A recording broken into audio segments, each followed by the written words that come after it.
Good afternoon. My name's Jude Harvey. Can you tell me your full name, please? Mariana Vieira Álvares Martins. Thank you. And can you tell me where you're from, Mariana? I'm from Portugal. Can I see your identification, please?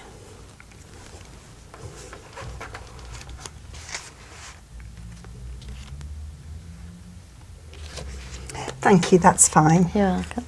Now, in this first part, I'd like to ask you some questions about yourself. Tell me about your hometown. What do you like most about your hometown? So I live in Cascais. It's a little town near Lisbon, around about 25 kilometers, and it's on the coast. So we have there a lot of beaches, and the weather is pretty warm in the summer, and it's not that cold in the winter. So we have a pretty good weather.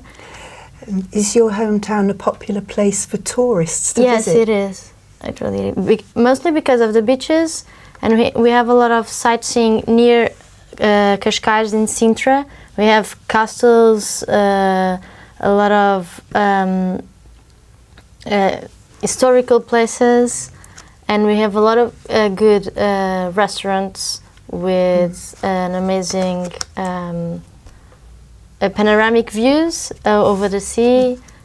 And has your hometown changed much in recent years? Not as that I could remember. I don't think so. It's pretty much the same. Let's talk about free time now. How much free time do you normally have? I don't have much free time because this last 4 months I was making an internship. So it was from 10 to 6, then I had to come back to home, and I only had about 3-4 hours per day, but on the weekends I have a free time, and I like to do surfing, go to the gym, go out with my friends, be with my family, reading. Have your leisure activities changed much since you were young? Yes, quite a lot. When I was around 12 and until 16, I used to do gymnastics.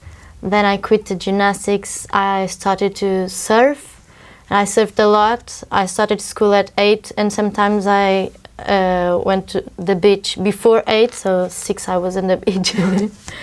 And now I don't. If you had more free time, how would you spend it? Traveling around Portugal, maybe knowing some other places around, and more sports. Let's talk about photos now. How often do you take photos? Quite often. I like to take photos to save some moments that I am enjoying, or when I'm traveling. Not here in Cambridge, I take a lot of photos, and when I'm traveling around. Do you prefer taking photos of people or of places? People. I prefer Why? people. Because I think it's less boring than later to see pictures, to remember. What do you do with the photos you take? I charge them into my computer, and the ones I prefer, I try to print them, and then I put them on the album or even in a portrait in my room. Do you think the way people take photos is changing? Yes, I think people nowadays, everyone has a photo camera, so people take more photos, and even the artists nowadays use a lot of photography in their art. Now, I'm going to give you a topic, and I'd like you to talk about it for 1 to 2 minutes. Before you talk, you'll have 1 minute to think about what you're going to say. You can make some notes if you wish. Do you understand? Yes, I do. Here's some paper and pencil for making notes. Thank you. And here's your topic.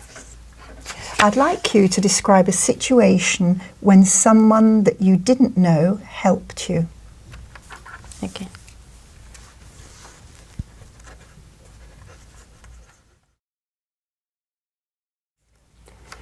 All right. Remember, you have 1 to 2 minutes for this, so don't worry if I stop you. I'll tell you when the time is up. Can you start speaking now, please? Yes. So, about 4 months ago, I went to Southeast Asia with a friend. We were planning to do a trip around Southeast Asia, and we started the trip in Laos. We've been told that we could buy the visa from Laos to Vietnam on the border. So we were in Vientiane, that is the capital of Laos, and we took a bus called VIP, but actually it was not VIP at all. And we made a 20 hours bus trip to the next border, where we were going to stay there, because the next bus that would cross the border was just in the other day. So we got to that place and we went out to dinner in an Indian restaurant. We were talking with the owner of the restaurant, pretty nice guy, and he informed us that we couldn't buy we would not be allowed to buy the visa on the border. So he informed us how to get the visa in the internet. We couldn't because it was too late. We need more time. So he explained us which bus we would need to take to come back, where to take to apply for the visa. He advised us on some places to stay in Vientiane while we were waiting for the visa, and it was very nice. Explained everything to us, helped us, even gave us a lunch to take in the bus while we were doing the 20 hours trip all again. And thank you. Can I have the booklet and paper and pencil back, please?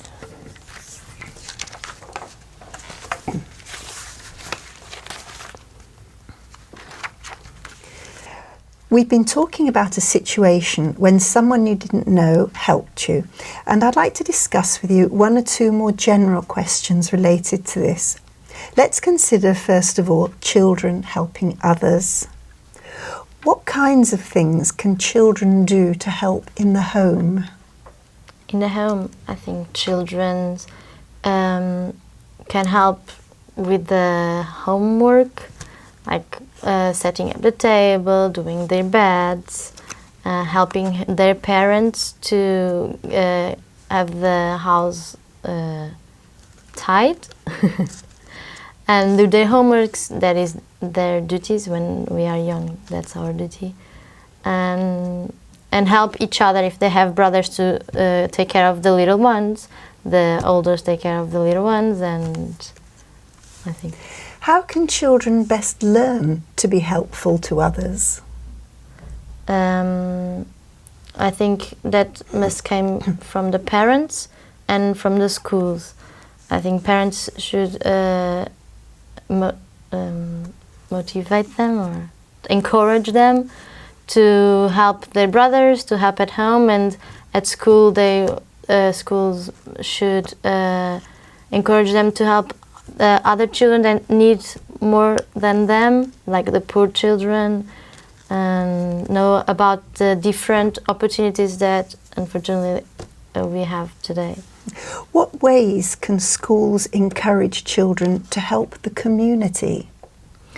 In Portugal, they do a lot of this, like doing manual things. The children do manual things, and they try to sell to their parents, their family at home, to collect some money to give to the poor. Like my brother and their friends, they made necklaces and little things, and they sell in the beach to parents, and then they collect the money and buy a chair, a wheelchair for children for an hospital. collecting the capsules from the bottles. In Portugal, if we collect the caps, they can be changed or help to buy a new chair also. Let's think about working for other people without payment. What types of voluntary work are most popular in Portugal? I think the most popular are helping elderly people in the centers of elder people, and in the social neighbors to help with the activities to the youngest, like dancing or even teaching, helping doing their homeworks. I think those are the most common. And collecting food in the supermarkets. We do that a lot. And do all age groups take part in voluntary work? Yes, since since 16, I think we have to have 16 to start doing voluntary work. And how can individuals benefit from doing voluntary work? By being part, know what is being part of a society and relate to others, and to help and at the same time help them who needs our help. And what ways can voluntary work improve life for the community? Helping the community to get along and to fight for the same cause. I think is it. Thank you very much. That's the end of the speaking test. Okay. Thank you. Nice to meet you.